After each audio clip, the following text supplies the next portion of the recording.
Hello and welcome to Club 8 Part 2 of The Pilgrimage. My name is Jamie. Coming up on today's episode I've got two games for you. We're at home to Cska Moscow in our opening Champions League group game, and then we're at home to Roma in Serie A. As you can see, we've started the season with 7 points out of 9. We had a disappointing 0-0 draw with Cremonese on the opening day, but since then we've beaten Frosinone 2-1 and Parma also by 2-1. So without further ado, let's get into the first match against Cska Moscow, and I'll show you the team in just a moment. Okay, so the team for the opening match against Cska Moscow is Iñaki Peña in goal, a back four of Kosis Koval, Romero, Kumbula and Vitashek, Del Grosso at the base of midfield, Vitinha and Fanavong ahead of him, Pons on the right, Leao on the left and Pedro up front. So let's submit the team and go and give the team talk.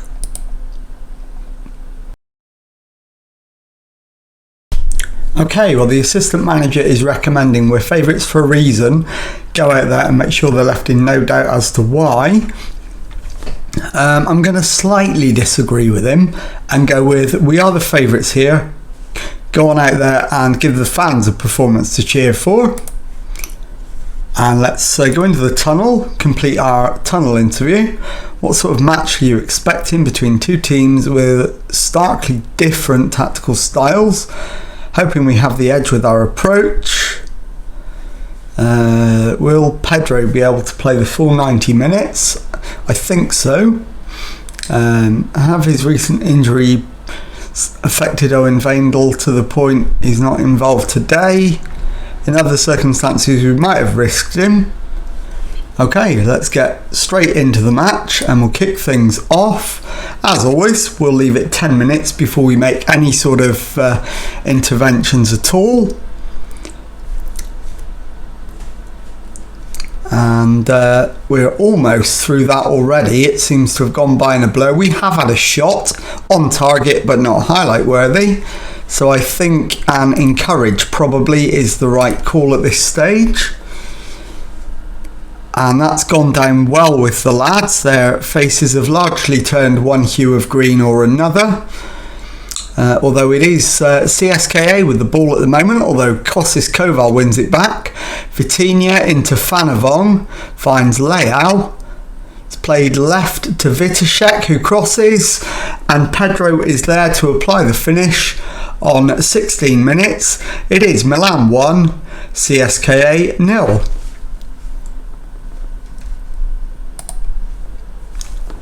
Okay, so we're back underway and it's a Milan highlight, a free kick just outside the box, and it's Del Grosso over it, fires it over the wall into the back of the net. 2-0 to Milan with just less than 19 minutes gone, and I'm going to let you watch this one because it is an absolutely belting goal. Del Grosso, in fact he goes round the wall rather than over it, keeper gets nowhere near it, 2-0 up, and that surely is the game won in the opening 20 minutes. Just need to keep things under control now and keep an eye on player fitness and player ratings as the match wears on, and then we will see how whether we need to do any half-time subs when it gets there. CSKA go forward, but we've in fact they win the flick on. I thought we were going to win it back, and they're in, and Sergei Gabochkin has got them a goal back from a, as the commentator describes it, clinical counter-attack. It's Milan 2, CSKA 1. Right, let's demand more then. And we've won the ball back. Leao to Fanavong, Vitashek, Pons, Vitashek to Kosis Koval, and there's been a foul. There's a question as to whether it's inside or outside the area, and I think it's going to VAR. So we'll await the decision. It is being reviewed by VAR. it's outside the area, so no penalty, and we don't get to see it, so obviously nothing came of it. Ratings wise, everybody is doing reasonably okay. We've won it back from the goal kick. Layout to Del Grosso, to Kumbula, to Romero, into Vitinha, who finds Pedro. Pons plays it in. Layout can't get there and the keeper clears, but Romero wins it back. He's looking for options, finds Vitinha, who plays a ball out to the left, and Rafael Leao. Back to Fanavong, who has the shot, cannons off the post, and the defender makes a clearance. We've got it back though. Romero to Del Grosso, Fanavong into Leao, back to Fanavong, Pedro to Pons, who shoots high, wide, and not terribly handsomely. It's the Cska keeper with the clearance, but it's back into midfield. Cska with it, but they're forced all the way back to the goalkeeper again. Go short to Ovchinnikov this time. Biryakov. Kostis Koval wins it back. Pons. So now Vitinha to Kostis Koval, who plays it through for Pedro, who shoots just wide. And we're on the attack again. Leao to Vitashek, who's been fouled here. And what's the decision going to be? I didn't actually see what the ref came up with, but it was a red card. So we're going to face 10 men for the second half. And let's outstretch the arms.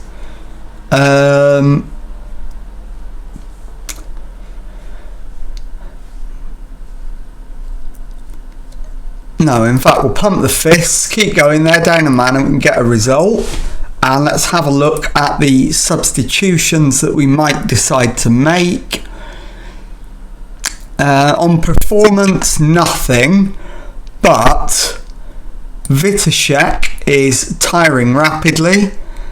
We'll bring on Ignacio, I think. So not much of a downgrade, and I think we'll leave it at that. I'm going to let Pedro play on a little bit longer, but he'll be the next one to come off, I think. So let's demand more.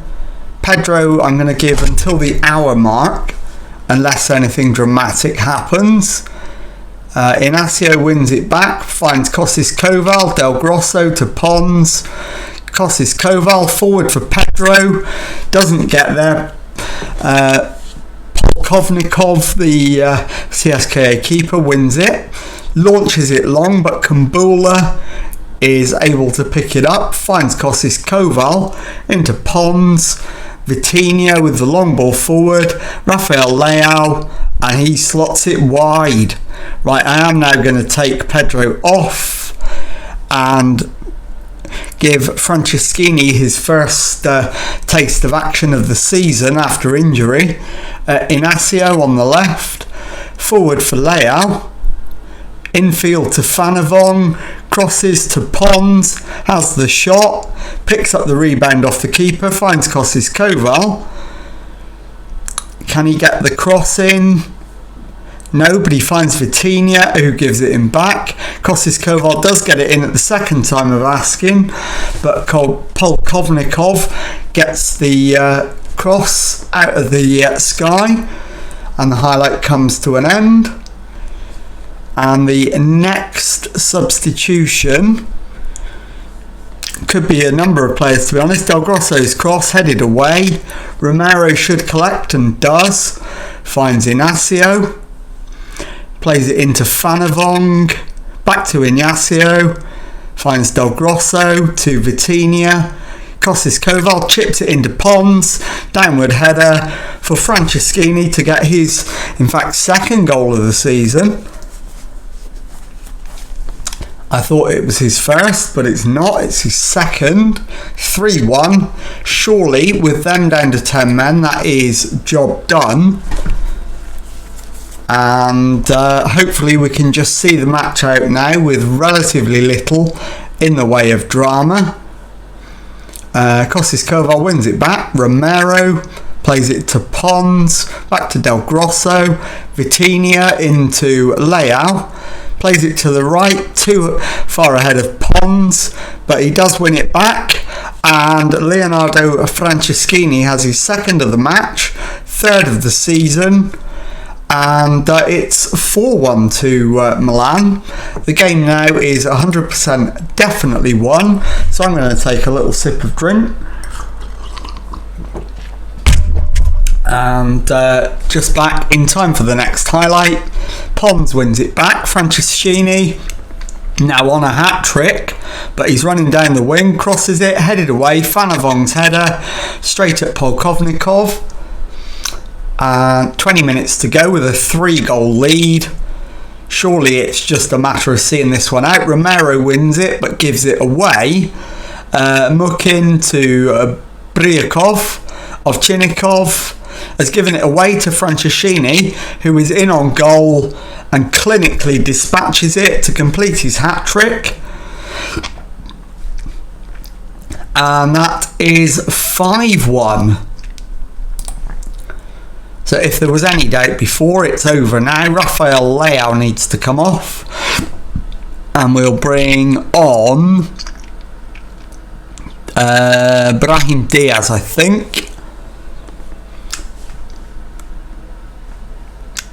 So that's our third and final substitution. There's a load of other players who could have been the one. We're into the last 10 minutes. Brahim Diaz with the corner, headed away, but Costas Koval wins it and looks for a cross, finds Vitinha instead, into Fanavong, hits the shot, but it's cleared.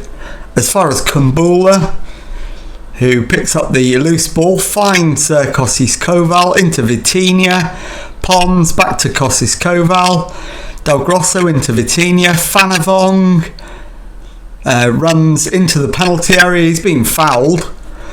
He's going to consult VAR, but there's no point. It is a penalty, and that will be confirmed very shortly. I would imagine it'll be Franceschini on the penalty, but I don't know for sure.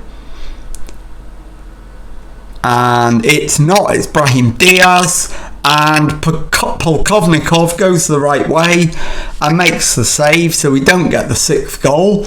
Brahim Diaz with the corner though, into the middle, headed away. Pons will collect it. Is he going to deliver across? He does, deep to Brahim Diaz, who plays it back to Vitinha. The shot is high and wide, and we're into the last 7 or 8 minutes. 5-1 up. Del Grosso's free kick hits the top of the crossbar, and it'll be a goal kick to Cska Moscow. Polkovnikov kicks it into our half, but Ignacio wins it back. Del Grosso to Kumbula to Vitinha, plays it through, but Polkovnikov is there to collect. Into the last 5 minutes now, and it's launched long, and Costas Koval will pick up the loose ball, finds Del Grosso, Vitinha to Pons, plays it forward for Franceschini, and he is lethal and has his 4th of the day, 5th of the season, 6-1 up, and that is quite the recovery. Delighted with the performance after conceding that opening goal. We've been by far the better side since that happened, and that is full time. Milan 6, Cska Moscow 1. I'll be back in a moment with the second match of today's episode. Okay, time now for the second match of today's episode, the home Serie A game against Roma And this is your team for that one. It is Peña in goal, the back four of Calabria, Romero, Inacio and Weindl. Vitinha at the base of midfield, Bongazzoni and Fanavong in central midfield, Pons and Diaz your wingers, Pedro up front. So let's submit the team and go and give the team talk. Okay, the assistant is recommending we've been on a good run lately, so go out there and impress me. Yeah, I think that's probably fair enough, so we'll pump the fists and go with that. Go into the tunnel. You're unbeaten against Roma in the last 4 outings. Is that sort of run important, and can you keep it going on Saturday? Gives us confidence. How you look to build on the impressive performance last time out against Cska Moscow. We always want to keep playing well and doing the best we can. First goal's crucial. We like to play with positivity and make sure we're giving ourselves the best chance of a win. Absolutely. Let's kick the match off. As always, first 10 minutes we're going to spend just reviewing how things are going. The first highlight is actually a Roma highlight though. Kulusevski back to Hakimi. Kulusevski to Bojovic. Hakimi to Fofana, back to their goalkeeper. Omabamidele to Fofana.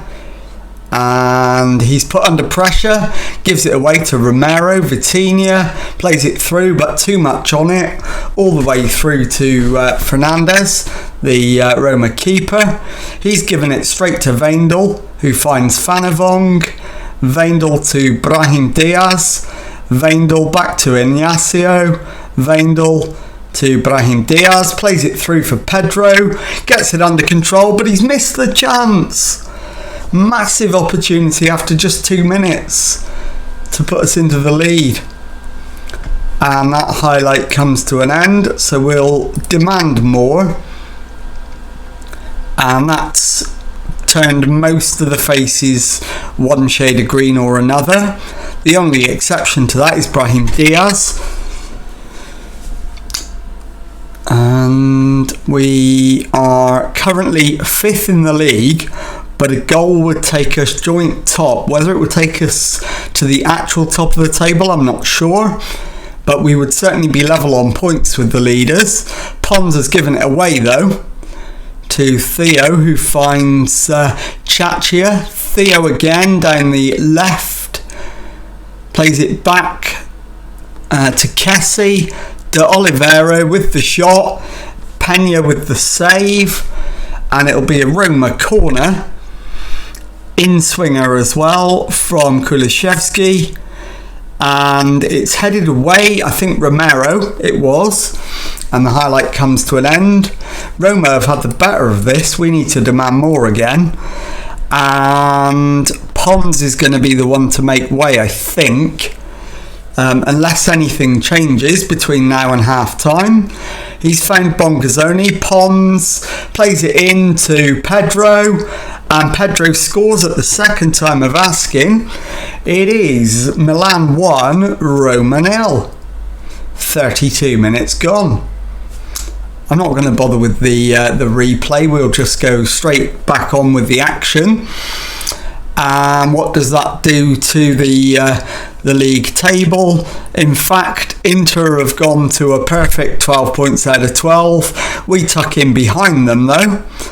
So we're in second place as it stands. De Oliveira into Kulusevski.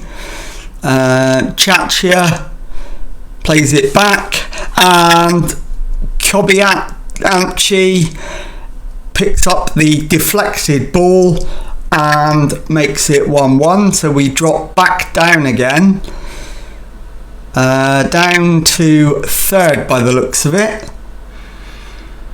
and Roma are up to second,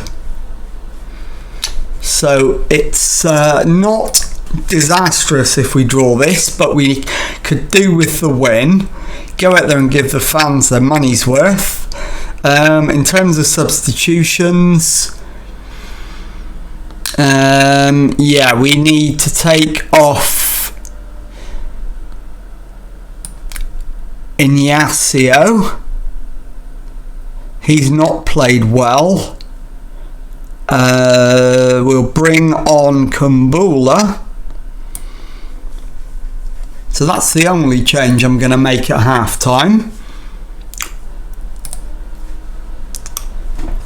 After that, let's demand more again. I'm also probably going to take Pedro off fairly soon. Vitinha to Fanavong, back to Kumbula, to Romero, into Bongazzoni, to Pons. It's played through for Fanavong and he shoots straight at the keeper. I am going to take Pedro off and we'll bring on, of course, Franceschini. See if he can repeat his heroics off the bench from the last game.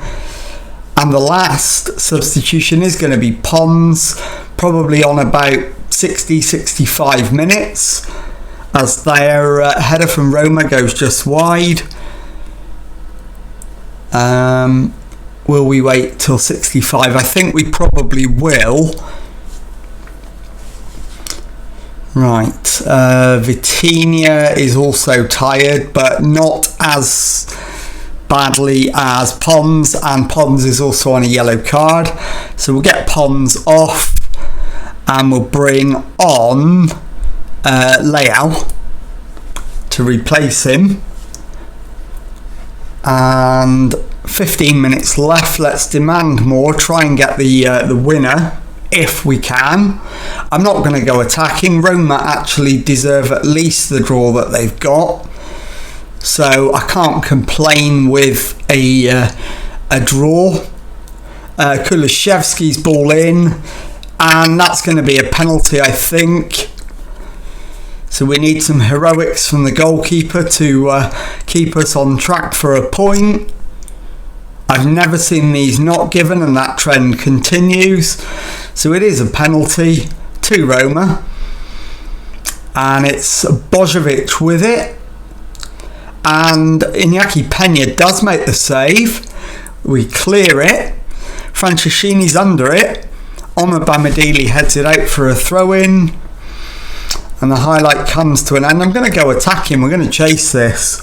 Villa to Ejiofor. Leao wins it back. Vitinha to Romero, to Kumbula. Romero to Kumbula. Into Fanavong. Back to the goalkeeper. This isn't really attacking, lads. Romero to Kumbula. Vitinha to Kumbula. Those two swap passes. Romero to Kumbula. To Romero. Back to the goalkeeper. We need to get out here. Kumbula to Fanavong, who goes for the ball forward. It's perfectly shaped for Franceschini. Chips the keeper. And Franceschini has a goal. And it does count. It's Milan 2, Roma 1. I'm going to go back to positive. Try and see out the last few minutes. We're guaranteed at least a point here now. Calabria to Romero. Calabria's ball forward. Finds Brahim Diaz to Franceschini. Bongazzoni. And if it was in doubt before, it's not now. With 92 minutes gone. Milan 3, Roma 1. That puts the tin hat on it and seals the win. And secures third spot. Ahead of Juventus, but behind Roma, I think. And that's full time. So I will be back in a moment with the league table and to tell you what is coming up on the next episode. Okay, time now to take a look at the league table, and as you can see, with 4 games played, we are third in the table with 10 points from a possible 12, same as the leaders, our cross-city rivals Inter. We're separated by Lazio, all of us on 10 points. And let's have a look then at what you can look forward to on the next episode. and I will bring you back for the games against Rangers and Modena. So Rangers away in the Champions League, and Modena at home in Cska, and that'll be tomorrow. So if you've enjoyed that, please leave a nice thumbs up on there for me. Subscribe to the channel for Monday to Friday Football Manager videos. Thank you very much indeed for watching, and goodbye.